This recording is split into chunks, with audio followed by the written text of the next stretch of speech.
नमस्कार, मैं आशा मेहरा न्यूज़ 5 भारत से। आज पंकुड़ी जी आए हुए हैं हाइड पार्क के सोसाइटी में और यहाँ कुछ इशू ऐसे हुए हैं, वो उन जिसके साथ ये इशू हुआ है वो उन्हें मिलने आए हुए हैं। हम पहले पंकुड़ी जी से बात करेंगे। नमस्कार मैडम। जी नमस्कार। मैडम, आप यहाँ हाइड पार्क सोसाइटी में आए हो, हाँ जी, ये किस वजह से आप यहाँ पर आए? देखिए नोएडा में हाइड पार्क में सेक्टर 78 में ये घटना जो हुई है जिसके बारे में आज सभी लोग जानते हैं, बहुत दुखद घटना हुई जहाँ पर एक छोटी बच्ची के साथ उनकी बुआ लिफ्ट में फंस गई और बहुत देर तक लिफ्ट में इलेक्ट्रिसिटी नहीं थी, जिसकी वजह से बच्ची बेहोश हो गई।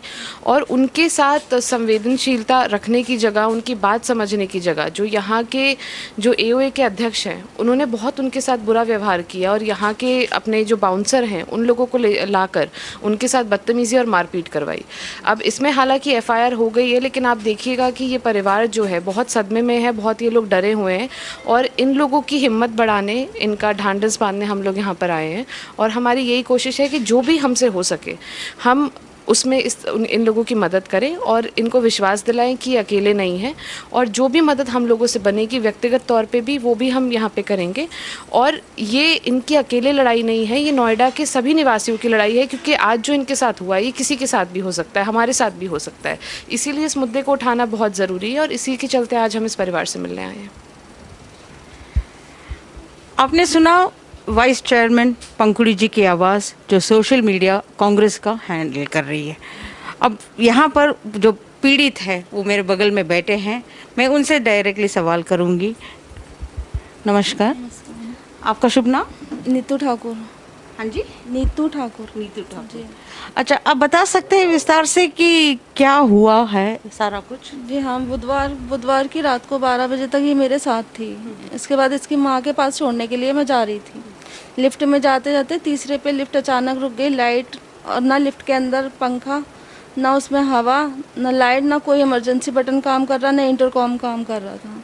मैंने काफ़ी उसमें दरवाजे में हाथ मारा, कोई मेरी आवाज़ सुनने, लेकिन ना नीचे से आवाज़ आई, कोई बात नहीं, बच्चा है, छोड़ो जी। ना तो नीचे चौकीदार की कोई आवाज़ आ रही थी कि मैडम हम हैं या नहीं हैं। वो तो मेरे बच्चों को पता था मैं नीचे उतरी हूँ, इसलिए उन्होंने 5वें फ्लोर पे जाके उनको मेरी आवाज़ आई है, क्योंकि बस इसके रोने की आवाज़ आ रही थी। लाइट के जाते ही इसने अपने हाथ पर रोना चालू कर दिया और अब 5 मिनट में ये लड़की ठंडे पड़ने लग गई। उसके बाद मेरे बच्चों को पता था कि क्या लगने लगी? इसके हाथ पर छोड़ने लग गई। अच्छा, क्योंकि तो रो कर इसका थोड़ी, अनकॉन्शियस स्टेट। ओके। कि ना उसको मेरी शक्ल दिखाई दे रही थी, ना उसको हवा मिल रही थी कहीं से। बस दरवाज़ा ठोकने की वजह से वो और घबरा रही थी कि कहाँ से आवाज़ कहाँ से आ रही है। वो मेरे बच्चों को पता था कि मम्मी नीचे गई और अभी तक नहीं पहुँची होगी, तो उन्होंने इसके रोने की आवाज़, इतना गुफ अंधेरा था कि इसके रोने की आवाज़ उनको आ गई। मेरे बच्चे पानी की बोतल लेके हर फ्लोर पे भागते भागते पहुँचे, मम्मी कहाँ हो, कौन से फ्लोर पर हो, कौन से। पर जब मुझे उनकी आवाज़ आई तब मेरे को थोड़ा सा हिम्मत आई और मैंने बोला मैं तीसरे फ्लोर पे हूँ बेटा, अगर 2 मिनट में ये लिफ्ट नहीं खुली ना तो मैं भी मर जाऊँगी अन्नी के साथ साथ, मैं बचूँगी नहीं। क्योंकि 2 से 3 मिनट और उससे ज़्यादा क्योंकि 10 मिनट हो चुके थे उस टाइम पर, बच्चों को पता नहीं चला था 10 मिनट तक। अगर ये 15 मिनट तक और होता ना तो शायद मेरे बच्चा तो जाता जाता, मैं भी रहती नहीं आज। आप ऐसे क्यों कह रहे हो बच्चे के बारे में? क्योंकि ये मैं अंदर से बहुत कमज़ोर है और 8 दिन पहले इसका एमआरआई हुआ, क्योंकि इसके बैक पे चोट आई। किस वजह से चोट आई? ये किचन में फिसल गई थी पानी में, जिससे इसकी पीछे की हड्डी क्रैक हो गई थी। जिससे ये ज़्यादा रोना बर्दाश्त नहीं कर पाई। उस दिन इसने 10 मिनट में अपना बहुत बुरा हाल कर लिया था। बस इसने मेरे कंधे पे सर रख दिया। उसके बाद मैंने भी हिम्मत छोड़ दी कि इसको कुछ हो जाएगा आज। कि कहीं गार्ड भी मेरे को आवाज़ मार देता ना कि मैडम मैं सुन रहा हूँ, तो मुझे हिम्मत आ जाती। पर बस मेरी 2 बेटियां हैं, वो ही ऊपर से नीचे हर फ्लोर पे उसमें लिफ्ट में हाथ मारते मारते मुझसे पूछ रही थी मम्मा कहाँ हो, कौन सी जगह, हम फ़ोन कर रहे हैं, हम लेकर आते हैं, सब बुला के लाते हैं सबको। इससे मुझे कोई भी कहीं से कोई सहयोग नहीं मिला ना। अगर इंटरकॉम काम करता तो मैं किसी को बोल भी देती कि मैं इस फ्लोर पर फंसी हूँ, मुझे निकालो यहाँ से। अच्छा, एक बात बताइए मुझे, लिफ्ट के अंदर बेल बटन्स होता है या इमरजेंसी कॉल बटन्स होता है या इमरजेंसी लाइट होती है या फिर लिफ्ट कहीं दूसरे फ्लोर में ला या तीसरे फ्लोर में आके रुक जाती है, अपने आप ओपन हो जाता है, वो सिस्टम नहीं है क्या आपके लिफ्ट में? इमरजेंसी के नाम पर ये लिफ्ट 0 है।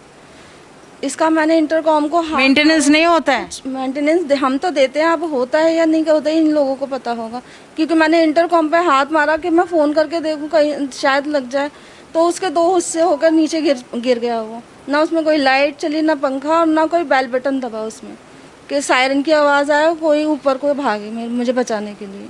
अच्छा, सायरन की भी आवाज़ नहीं आई? नहीं। अच्छा, फिर ये सिक्योरिटी गार्ड्स जो नीचे थे वो नीचे से ही कोशिश कर रहे थे लिफ्ट कहाँ, जब तो मैंने उनको बोला तो यहाँ से लिफ्ट खुल सकती है, तो उन्होंने यही बोला कि ये लाइट चली गई तो ये खुलने का मतलब ही नहीं है। तो इसका मतलब इंसान के मरने का पूरा अंदर कि अगर इंसान खोलना भी चाहे लाइट जाने के बाद तो वो लिफ्ट नहीं खुलेगी जब तक टेक्नीशियन नहीं आ जाएगा। और उसने हमें खुद बताया हम सिर्फ 2 लोग हैं इतनी बड़ी सोसाइटी में इसको लिफ्ट को हैंडल करने के लिए। 2 लोग मतलब पूरे सोसाइटी के अंदर सिर्फ 2 टेक्नीशियन बताए हैं बस। और वो रात दिन काम करते हैं कि कैसे? ये तो मुझे पता नहीं, अगर वो यहाँ होते, अगर इन्होंने हर टावर को अगर टेक्नीशियन दे रखे होते तो वो जल्दी आ जाता, मुझे तो इतना पता है।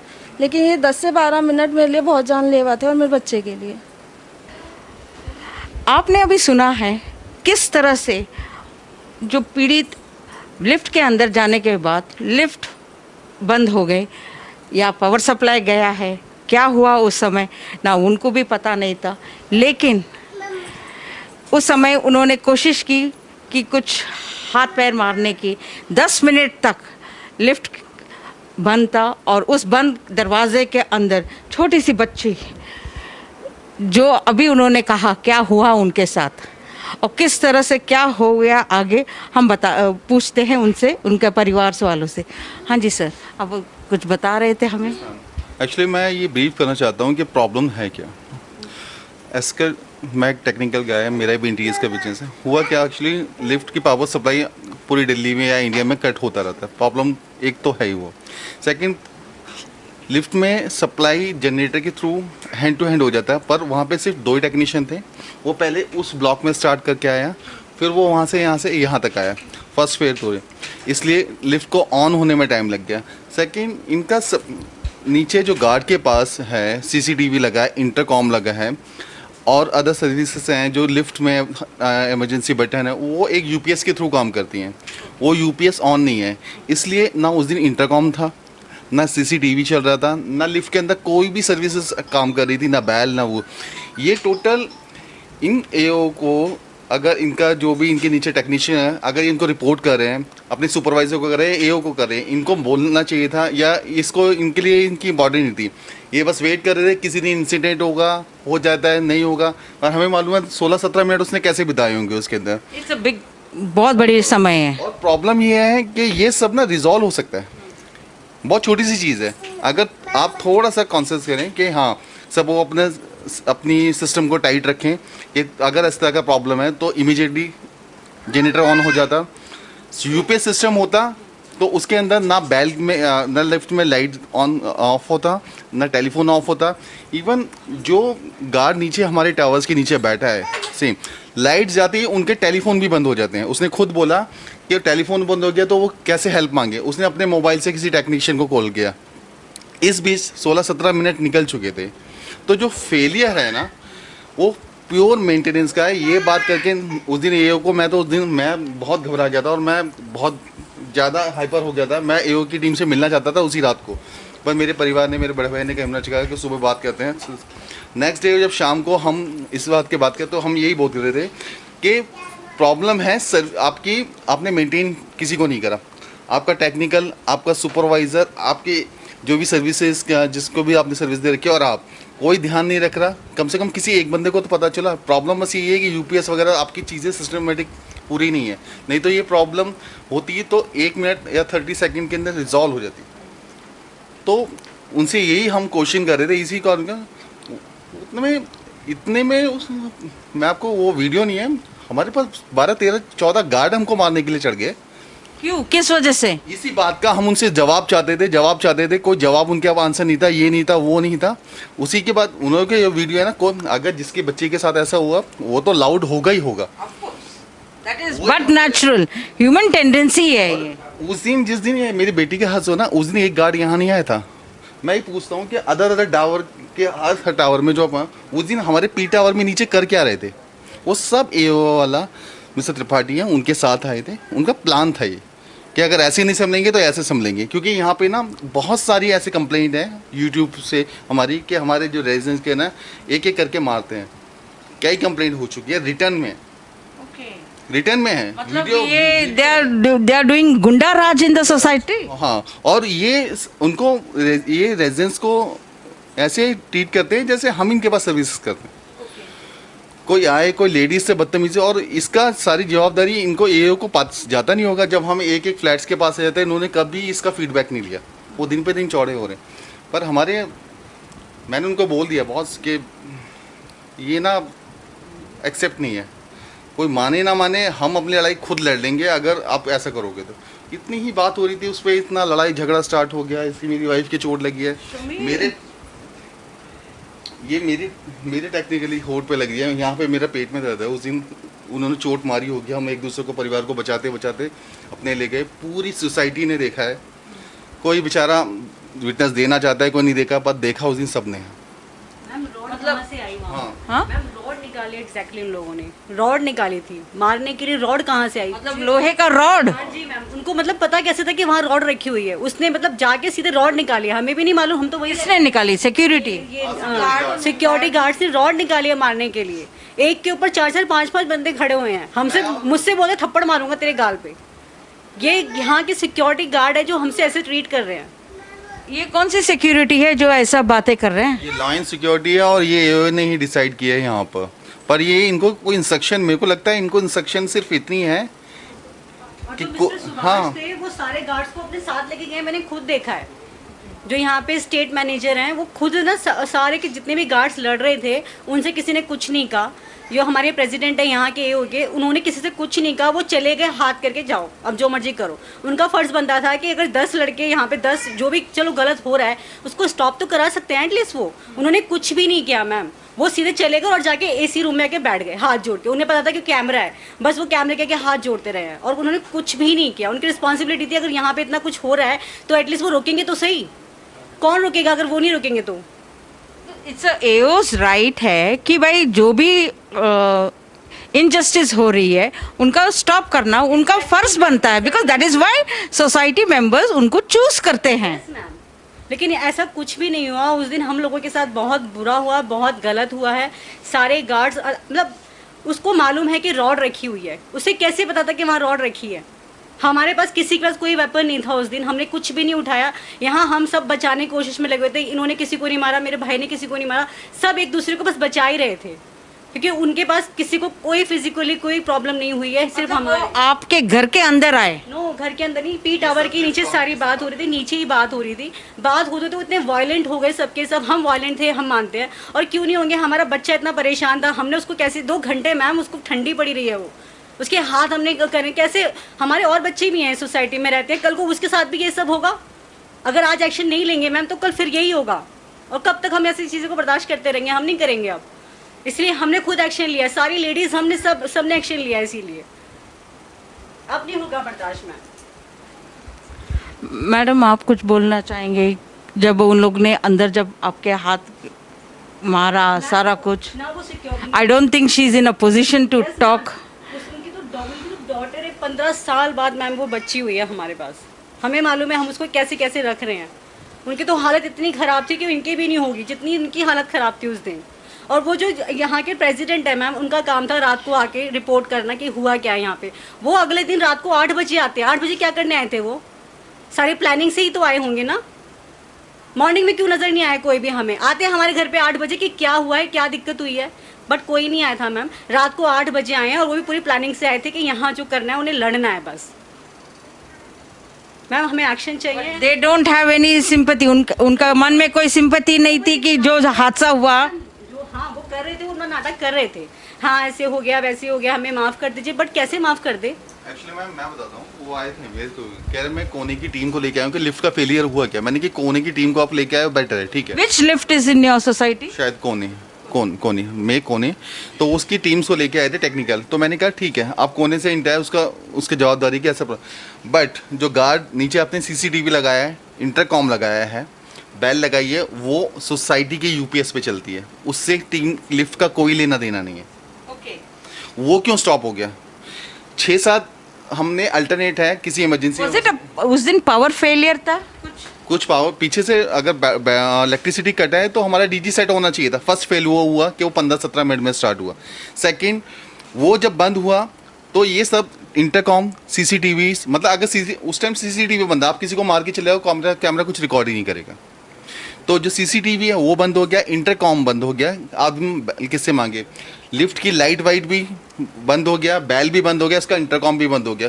कोई भी ऐसी सर्विसेज नहीं है जिससे हम किसी एक दूसरे से कनेक्ट हो सके। और ये सिर्फ ये मेंटेनेंस टीम का काम है इस चीज़ को वो करना। हम मेंटेनेंस सब की सब टाइमली पे करते हैं, सिर्फ इसलिए कि इस तरह की इमरजेंसी में निकल जाए। पर उस दिन लास्ट में जब लाइट ऑन हुई है जब ये बाहर निकले हैं, अदरवाइज इनके पास कोई ऐसा ऑप्शन नहीं था कि उसको जल्दी से ले रेस्क्यूज करे। इनके पास कुछ नहीं था। उस दिन लाइट नहीं आती तो वो और 10 मिनट 15 मिनट फंसी रहती, कुछ नहीं है इनके पास। मुझे that would have been a different story then.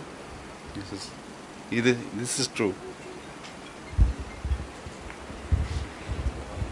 आपने इनके पीड़ित की आवाज़ सुने हैं, सारा कुछ आपने देखा भी, किस तरह से उनके हाथ में चोट आई हुई है और किस तरह से ये बोल रहे हैं कि रॉड्स उठा के मारने आए हैं, सारा कुछ। मेरे हिसाब से ये अटर फेलियर है एओ मेंबर्स के, जो अपना सोसाइटी के रेजिडेंट्स का ध्यान नहीं रख सकते हैं। तो वो किस काम का है? एओ मेंबर्स कब तक बनते हैं जब सोसाइटी के मेंबर्स जो रेसिडेंट्स है वो उनको इलेक्ट करते हैं ताकि वो कुछ अच्छा काम करें। यहाँ तो मुझे देखने को मिल रहा है कि किस तरह से उन्होंने मारा पीटा सारा कुछ। आप ज़रूर मेरे कमेंट बॉक्स में ज़रूर कमेंट करते जाइए कि इनके साथ अन्याय हुआ है और इनको जस्टिस किस तरह से मिलना है। और आज पंकड़ी जी आए हुए हैं और मैं उनसे पूछना चाहूँगी कि वो एक्शन क्या लेंगे आगे। हाँ जी मैडम। देखिए, इसमें सबसे ज़रूरी तो ये है कि जो यहाँ जो मारपीट का और जो बदतमीज़ी का इंसिडेंट हुआ है उस पर एफआईआर हो गई है, लेकिन हम ये चाहते हैं कि उस पर एक्शन भी हो। जिन लोगों ने बदतमीज़ी करी है और रेजिडेंट्स के साथ मारपीट करी है उन लोगों की गिरफ्तारी भी हो, ताकि ये मैसेज पूरे शहर में जाए कि इस तरह की बदसलूकी आप नहीं कर सकते हैं, चाहे आप किसी भी पोजीशन पे हैं। दूसरी बात है कि ये जो समस्या है, जैसा कि परिवार कह रहा है कि ये किसी और बच्चे के साथ भी हो सकती है। आज इनके परिवार के साथ हुई है, कल किसी बुज़ुर्ग के साथ हो सकती है, किसी महिला के साथ हो सकती है। तो इसका समाधान होना चाहिए और जल्द से जल्द जो भी यहाँ पर ये फेलियर हुआ है इस पर इंक्वायरी होनी चाहिए कि किस तरह से ये लिफ्ट बंद हुई, सारे सिस्टम कैसे फेल हुए और उसका समाधान निकलना चाहिए। साथ ही साथ ये जो एओए है इसका तुरंत यहाँ पे इलेक्शन होके नई एओए बननी चाहिए। क्या इन लोगों ने मेंटेनेंस के पैसे से आज तक क्या किया है उसका ऑडिट होना चाहिए, ताकि यहाँ के लोगों को इंसाफ मिले। यहाँ पे हर व्यक्ति जो है वो लोग सभी लोग यहाँ पर प्रोफेशनल क्लास है, सैलरीड क्लास है, अपने मेहनत के पैसे से, किसी का भी यहाँ 2 नंबर की कमाई नहीं है, अपने मेहनत के पैसे से हर महीना मेंटेनेंस ये लोग देते हैं। और इनके साथ इस तरह का पहले तो अन्याय होता है, इस तरह की मुसीबत इनको झेलनी पड़ती है और ऊपर से इन्हीं लोगों के साथ बदतमीज़ी होती है। तो इनका पैसा कहाँ गया? अगर इनकी लिफ्ट पे नहीं लग रहा, अगर इनकी बिजली पे नहीं लग रहा, तो ये बहुत ही दुख की बात है और चिंता की बात है।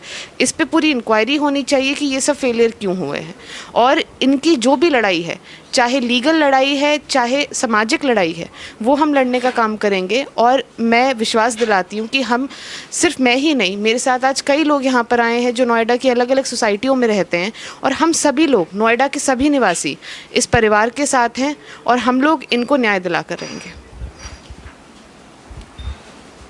थैंक यू जी। हम ज़रा लिफ्ट के पास जाएंगे और लिफ्ट की तरफ देख लेंगे क्या है, तो आपको अंदाज़ा होगा किस तरह से लिफ्ट का मेंटेनेंस किया जा रहा है। चलिए हम लिफ्ट की तरफ जाते हैं।